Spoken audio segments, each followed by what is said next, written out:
This is the Mosen Mortgage Program with Sarah Mosen. Mosen Mortgage is licensed in several states for residential and commercial purchases and refinancing. Call 800-662-9550. And now, here's your host, Sarah Mosen. It's Friday, folks, and it's great to have Sharon Skittle back here again on Health and Wellness. Always looking forward to having you back, and our listeners miss you terribly. How are you today? Good. It's always good to be here. I miss them terribly. There's like happy moments. This is a happy place. Share. Yes, it is. What do you have to share with us? I know there's a couple of things that are so very important that we need to share. Yes. Right Today away. we were going to talk about 10 simple steps to find happiness. And as always, the first one on our list is exercise.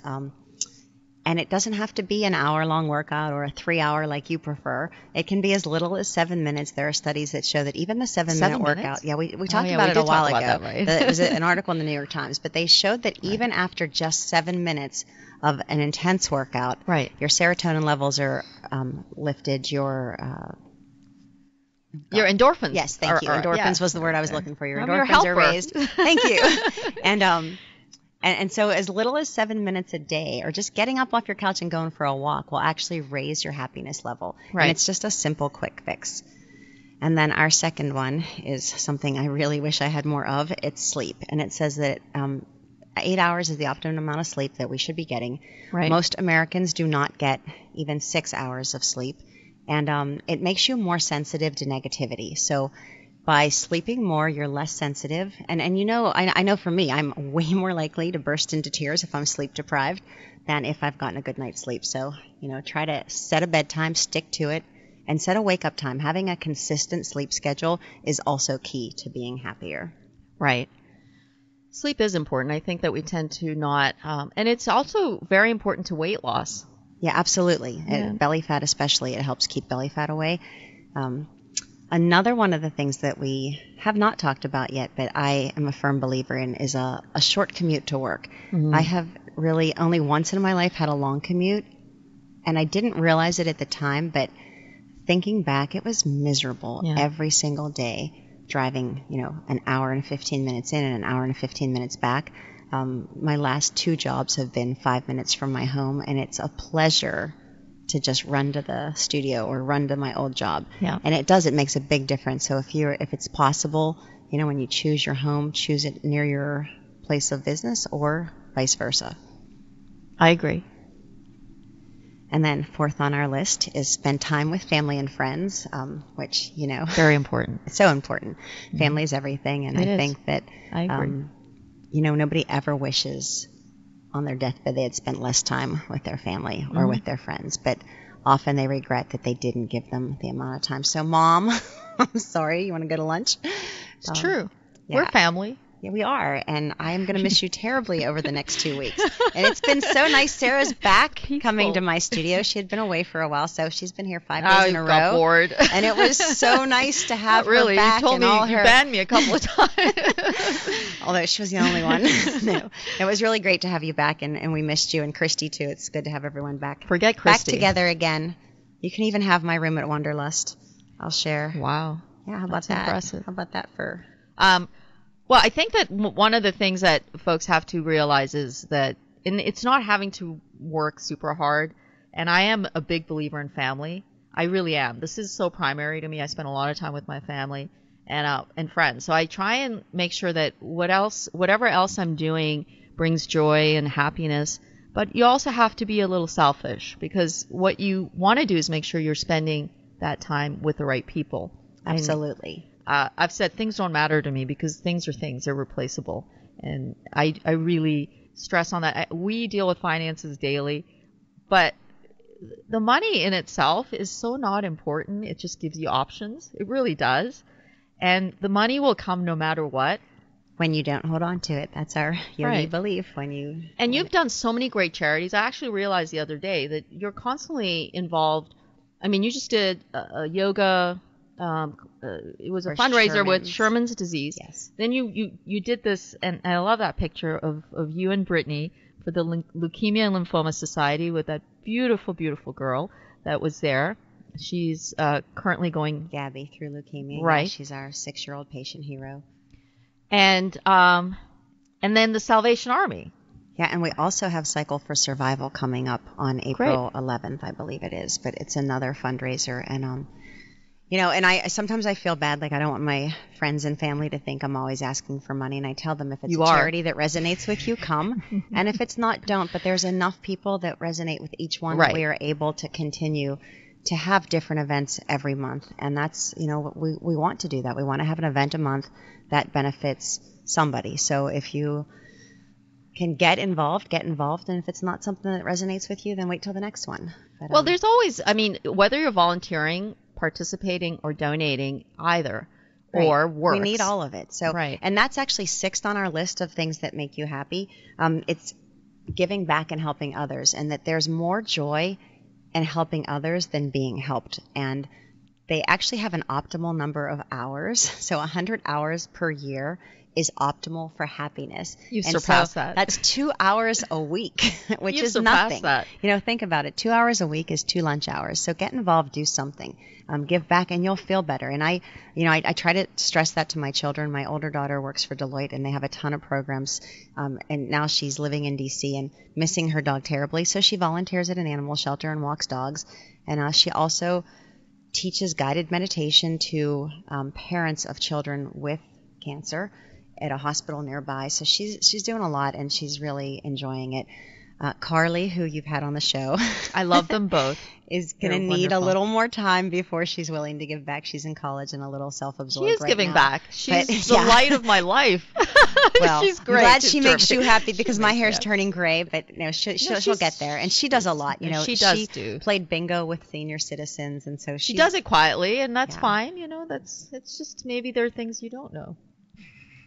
Well, that's probably better. And then 7th on our list is actually getting outside, which I love. I hate being inside. My preference is always to be outside. And again, the study that they did showed optimal temperatures, and I disagree with this one. They said the optimal temperature is 57 degrees. To be outside, 57 or above, which today in Pittsburgh is actually 55, so we're so close, and everybody is so happy. If you walk the streets of Pittsburgh today, all you see are people smiling, and nobody has a coat on, because compared to what it's been, it's so beautiful today. Are we done with the list? No, there's still more. No, And then this is so simple. Practice smiling. So when and don't fake it. It has to come from your eyes. Your cheeks have to run into your eyes. Smile big and mean it. And in the fitness industry, we have not in the yoga side, in the fitness side, a fake it till you feel it attitude, where even if you're having a bad day, go in and just be up, because your people don't pay you to come in and be morose. You have to go in and be happy.